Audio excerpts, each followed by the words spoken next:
Hello guys. So, for today, we will be unboxing Jiren Hard Alloy.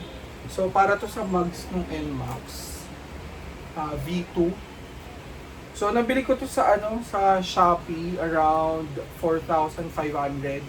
Tapos, may voucher ako na 500 pesos off. So, naging 4,000 na lang siya. So that's for this one. So okay, so unbox natin siya. This one. So ang binili ko white. So newly painted yung NMAX. So pinabago natin yung color niya. Kasi before it's matte silver. Eh puro gas-gas na siya. So unbox natin. So as you can see, sealed naman siya.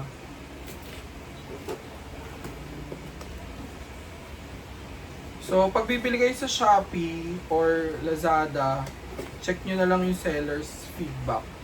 Kalimutan ko yung store na binilang ko. Pero marami naman silang marami silang ratings.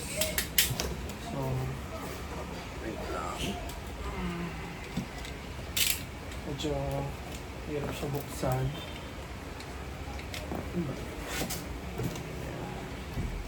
Alay ng tape na. So ito na lang ata yung kulang ko sa NMAX para maging maganda yung setup niya. Okay. So ito, meron siyang sticker. Ayan, maliit lang. So baka mga 500 pesos.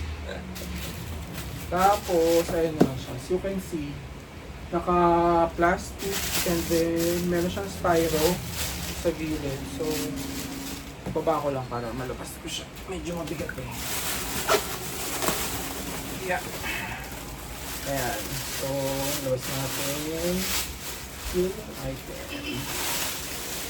So, ayan. Ganda. Solid siya. Ayan.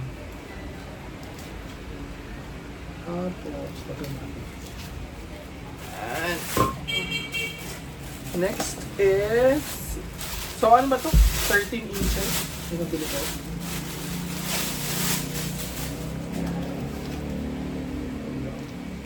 Nice.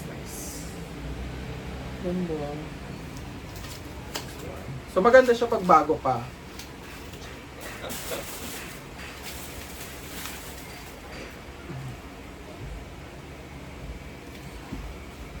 So, thank you guys for watching. So, bali mag-upload ako ulit ng video. So, after namin makabit to sa NMAX. So, para makita nyo yung full setup.